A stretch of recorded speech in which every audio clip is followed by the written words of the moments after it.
Dzień dobry, witajcie na kanale Zakazany Ogród. Nie wiem, czy rozpoznajecie, co mam w rękach, ale to oczywiście Supertunia Vista Bubblegum. Dziś pokażę, jak ją sadzę, co robię, że kwitnie niesamowicie przez całe lato, aż do późnej jesieni, no i jakie są moje triki na to, żeby ogród także z tą Supertunią wyglądał lepiej. Zapraszam.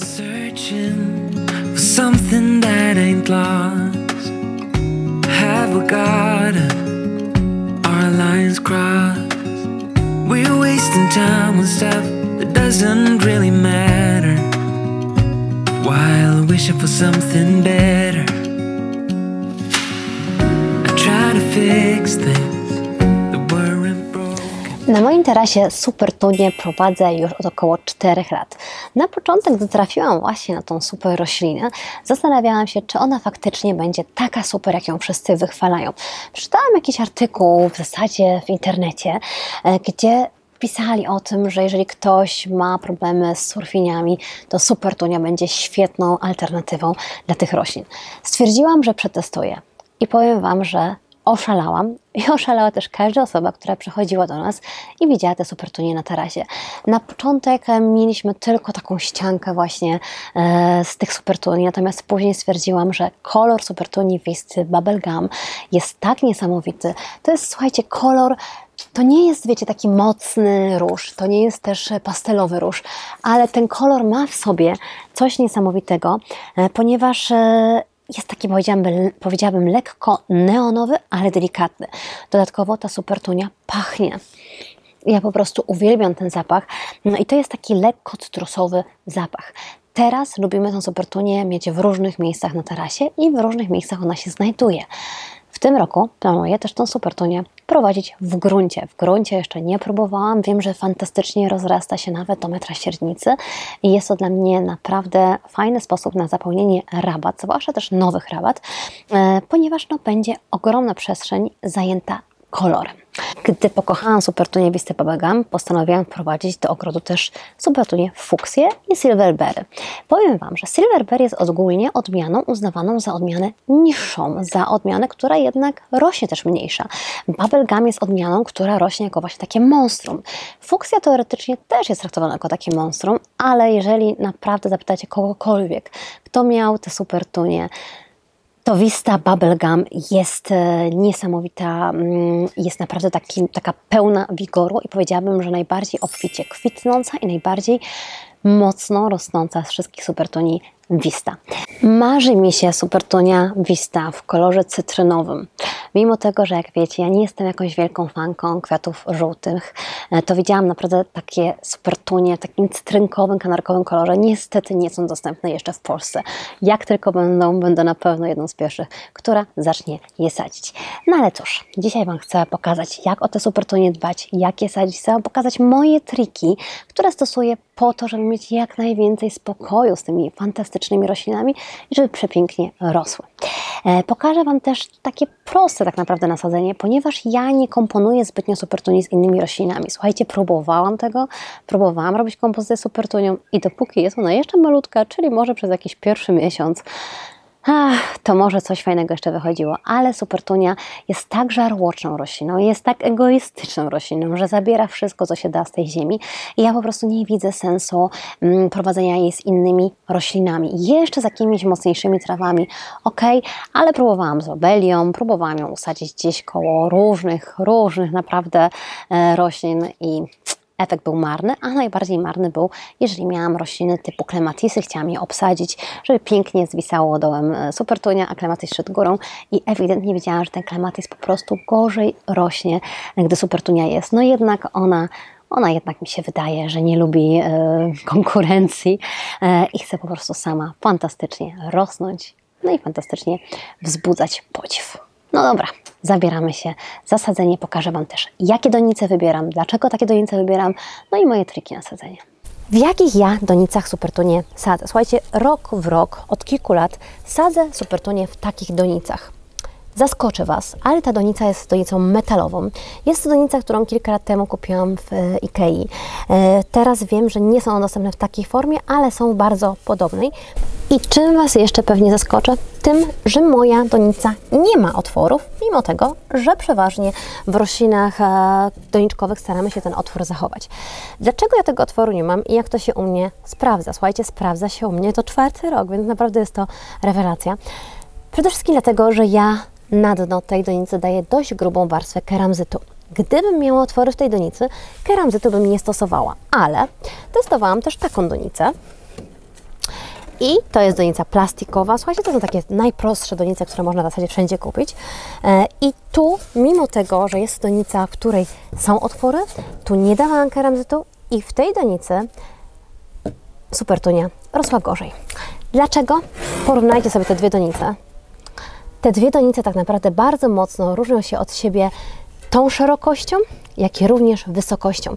I mimo tego, że bardzo często kupujemy donice typu właśnie 60, 70 i pytamy, ile takich Supertuni w takiej donicy się zmieści, to mimo tego nie będą one tak samo rosły. Powiem Wam, że pomimo tego, że te donice długością są praktycznie takie same, to ta szerokość tutaj i ta wysokość tutaj również ma znaczenie.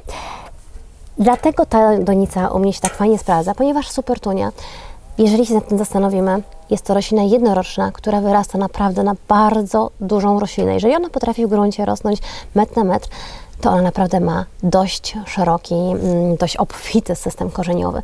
Więc musimy jej na tą obfitość pozwolić. Jeżeli zastanawiacie się jeszcze nad donicami, to na pewno będę Wam zalecać, żeby mieć i większą donicę, i też wyższą donicę. Jeżeli macie większą donicę i wyższą donicę, w takiej donicy jak moja, wchodzą po prostu 2 sadzonki. Natomiast do tej donicy, która jest niższa, nawet jeżeli jest ona z otworami, tam daję 3 sadzonki i uwierzcie mi, nie ma aż takiego efektu, jak w przypadku tych donic. Supertunię sadziłam też w donicach glinianych. Mianowicie takich donicach, do takiej donicy dawałam 1 sadzonkę. Powiem Wam, że uwielbiam w ogóle takie gliniane donice, ale niestety gliniane donice mają to do siebie, że szybciej przesychają. Więc jeżeli macie taką tendencję do tego, że jednak nie jesteście jakimiś fanami nie wiadomo jak obfitego podlewania kwiatów, albo macie trudności z podlewaniem, bo macie gorszy dostęp do wody, to polecam Wam jednak wykorzystać donice inne niż gliniane, bo zarówno te metalowe, jak i donice plastikowe będą się po prostu lepiej sprawdzać, jeżeli chodzi o trzymanie wilgotności. Bardzo dobrze też takie, wiecie, wiklinowe, które mają w środku folię, one też lepiej trzymają wilgoć niż w przypadku takich donic. I w tych donicach po prostu ta Supertunia nie rosła mi tak niesamowicie jak bardzo spektakularnie, więcej obsychała, ponieważ tutaj woda też szybciej parowała. Supertunie u nas najfajniej się sprawdzają na takich kratkach, na których wieszamy właśnie donice i w niedługim czasie po prostu porastają całą tą kratkę, tworząc niesamowity efekt. Do tego też piętrowo do donic stojących dokładam też punktami tą Supertunię. Ale w tym roku postanowiłam zrobić jeszcze jeden efekt wow, mianowicie wykorzystać donicę na pergoli. Zakupiłam takie kosze. Słuchajcie, te kosze to jest coś genialnego. Jeżeli jeszcze nie używaliście koszy z włóknem kokosowym, to na pewno Wam polecam. Po pierwsze jest to niski koszt. Możecie je zakupić na Allegro. Ja akurat kupowałam je na Allegro, wstawię Wam na pewno linka, ale możecie też kupić takie kosze nawet w Action, bo widziałam, że mają bardzo fajne. Kupiłam je w kilku rozmiarach i pokażę Wam, co postanowiłam stworzyć właśnie dzięki tym koszom. Jak zauważyliście w naszym ogrodzie, doszły nowe pergole. Na tych pergolach mam oczywiście róże pnące, mam oczywiście klematisy. Ale umówmy się, w pierwszym roku jeszcze róże pnące i klematisy nie będą robić takiego efektu. I pomyślałam sobie, że dzięki tym koszom wykorzystam właśnie Supertunię i zrobię pergole z takich Supertuni i będziemy dzisiaj też to robić. Włókno kokosowe w takich donicach ma to do siebie, że ono fajnie tutaj działa na wentylację korzeni, więc naprawdę rośliny super tutaj rosną, ponieważ mają naprawdę super wentylację, ale jednocześnie super zajmuje się też wilgotność. Jeżeli się przyglądacie dobrze, to takie kosze są naprawdę dość głębokie. Do tego typu koszy mniejszych będę wsadzać po 1 sadzonce, tu również, ale moja Supertunia będzie miała tu naprawdę dużo miejsca na rozrost korzeni, a co za tym idzie, będzie mogła się też przepięknie rozrosnąć wzdłuż. Skoro wszystko już omówiliśmy, powiem Wam, jak sadzę Supertunię Vistę, jakiej ziemi i jakich trików używam, żeby właśnie fantastycznie rosła przez cały sezon. Jak już pewnie zauważyliście, ja w ogrodzie robię dużo. Dlatego lubię rozwiązania, które są proste i które też naprawdę sprawiają, że mam troszeczkę mniej pracy w ogrodzie. Jedną z tych rzeczy jest właśnie to, że wykorzystuję doniczki w taki sposób, żeby nie musieć naprawdę przesadnie martwić się o podlewanie. Oczywiście super tuniewiste muszę podlewać codziennie. W takich naprawdę bardzo mocnych upałach podlewam ją nawet 2 razy dziennie, ale raczej podlewam ją na wieczór. Natomiast jeżeli macie bardzo głęboką donicę, to wystarczy ją bardzo obficie podlać i zdarzało mi się na przykład takie dni cieplejsze, których nie było nie wiadomo jakich upałów, że potrafiłam 2 dni co drugi dzień podlewać super tuniewiste i ona też fantastycznie rosła. Co zatem robię? Pierwsza rzecz to oczywiście keramzyt. Keramzyt taką warstwą około 2 cm, 1,5 cm kładę na dno. Następnie dosypuję ziemię. Słuchajcie, ja nie używam żadnej specjalnej ziemi. Używam po prostu ziemię kwiatową i używam ziemi bez nawozu, ponieważ ja będę dodatkowo dokładać nawóz. Natomiast co jest bardzo dla mnie ważne, jeżeli macie jakąkolwiek ziemię jeszcze ogrodową, to możecie zmieszać ją z taką zwykłą ziemią. Ziemia ogrodowa jest po prostu bardziej wilgotną ziemią i ona też fajnie tą wilgotność utrzymuje, a jednak supertunie lubią też być dobrze podlane. Drugą rzeczą, którą robię, to po nałożeniu warstwy ziemi stosuję po prostu jaramilę. Ja biorę taką garść jaramili, rozrzucam ją właśnie na tej pierwszej warstwie ziemi i na tą warstwę ziemi kładę jeszcze cieniutką warstwę ziemi i dopiero sadzę swoją supertunię. Słuchajcie, jaramila uwalnia mi się przez kilka tygodni, powiedziałabym naprawdę, no jest to tak naprawdę przez połowę czasu, kiedy te supertunie fantastycznie kwitną i tak naprawdę ja w sezonie, w drugiej połowie czasu, przeważnie w sierpniu, dokładam jeszcze jedną warstwę tej jaramili na wierzch, zamieszam ziemię i tak naprawdę to jest tyle. Nie korzystam z żadnego dodatkowego podlewania nawozami płynnymi. Ja po prostu nie lubię, słuchajcie, tego. Ze względu na to, że ja stosuję wąż ogrodowy do podlewania. Zresztą wam pokażę, jaki mamy świetny wąż ogrodowy na tarasie, który naprawdę super działa. Stosuję ten wąż, jest to dla mnie wygoda i uwierzcie mi, po prostu konewki z nawozami i takie chodzenie, nawożenie jest zwykle dla mnie męczące. Więc te rośliny, które mogę nawieść w sposób z takim nawozem długo działającym, tak właśnie robię i powiem wam, że sprawdziłam to. Moje rośliny rosną fantastycznie. Jestem z tego zadowolona. No dobra, to bierzemy się za sadzenie.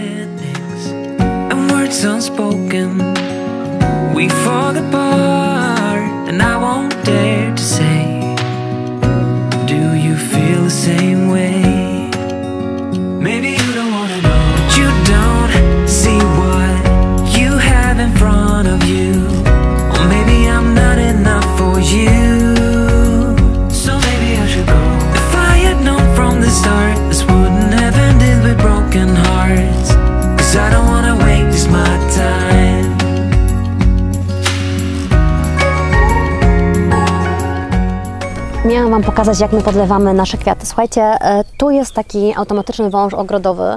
Akurat dostaliśmy go podczas kręcenia reklamy u nas, co niesamowicie mi po prostu umiliło podlewanie balkonu, ponieważ my nie mamy żadnych rurek nawadniających w donicach. Może kiedyś to rozpracujemy, na ten moment czegoś takiego nie mamy. To jest wąż, który jest naprawdę bardzo długi i on tak naprawdę się świetnie blokuje. Ma końcówkę taką zraszającą, ja mogę sobie naprawdę fajnie podlewać rośliny. I w zasadzie z tym wężem chodzę sobie po prostu po całym tarasie i podlewam wszystko. Dlatego też tych donic u mnie pojawiło się więcej. A ponieważ ten wąż jest dosyć długi i sięga mi na ogród, to stąd też moje pergole, ponieważ ja nie cierpię chodzić z konewkami. Naprawdę mój kręgosłup później mocno po takim sezonie to odczuwa, dlatego staram się praktycznie podlewać wszystko możliwie z węża i dlatego też właśnie używam takiego dłużej działającego nawozu, żeby sobie to wszystko ułatwić. No dobra, idziemy na pergolę, pokażę wam, co wymyśliłam. Za mną moja ukochana pergola. Ona jest na wejściu parkingu na ogród i ja po prostu uwielbiam ten fragment ogrodu ze względu na to, że zawsze jak podjeżdżamy pod dom, to ja po prostu widzę, co tu kwitnie. Tak bardzo mnie cieszy, że oczywiście jest obsadzona zarówno klematisami, są to klematisy Polish Spirit, ale ja tutaj też sadziłam różę przepiękną New Dawn. Myślę, że fantastycznie będzie ona tutaj rosła. Natomiast ponieważ jeszcze sobie poczekam na taki naprawdę większy efekt zarośnięcia tej pergoli, mam swoje kosze. Słuchajcie, tu są moje kosze, jak widzicie, po jednej sadzonce w tych mniejszych, po 2 sadzonki w tych większych koszach i ja mam zamiar obsadzić tą tonicę, żeby z niej później zwisały niesamowicie te supertunie. No to się biorę do roboty.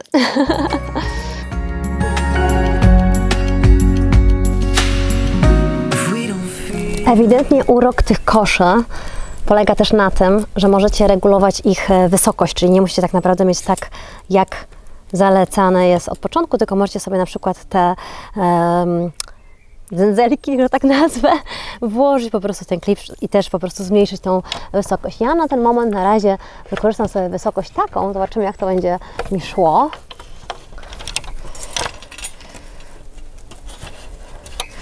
Jak ta supertunia mi tutaj zarośnie, to będzie mi po prostu tak zwisać, być może ją wtedy wyżej dam. No i tu od góry chcę zrobić kolejne.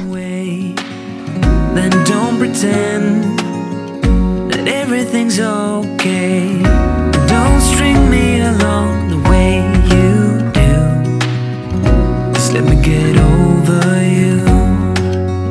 Maybe you don't wanna know, but you don't see what you have in front of you. Well, maybe I'm not enough. Jak Wam się podoba? Mi wydaje się, że najlepszy efekt będzie w sezonie, ale już mi się niesamowicie podoba, jak wyglądają te kosze, bo one naprawdę z pergolą tworzą taki fajny, wiejski, ale elegancki klimat, więc kompozycja moim zdaniem ekstra. Trochę się boję, czy one nie będą za bardzo na wietrze się tak, wiecie, poruszać, ale będę obserwować w razie czego te łańcuszki, które są dłuższe, skrócę, bo wtedy będzie mniejsze ryzyko tego bujania. No cóż, dziękuję Wam za dziś. Jeżeli Wam się podobał ten odcinek, to koniecznie dajcie łapkę w górę, skomentujcie mój kanał, czy w tym roku będziecie sadzić supertunię, czy już próbowaliście. No i koniecznie subskrybujcie ten kanał. Dziękuję Wam.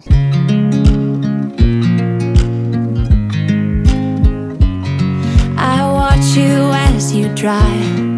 Do you know I'm looking? And I can't help but smile. Do you know how much I love you? You put my favorite song